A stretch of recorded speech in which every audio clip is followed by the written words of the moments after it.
वीरभद्राय अग्निनेत्राय घोरसंहारः सकललोकाय सर्वभूताय सत्यसाक्षात्करा Shambho Shambho Shankar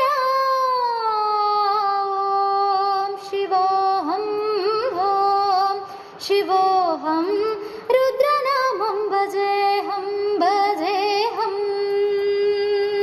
अण्डब्रह्माण्डकोटि Akhil परिपालना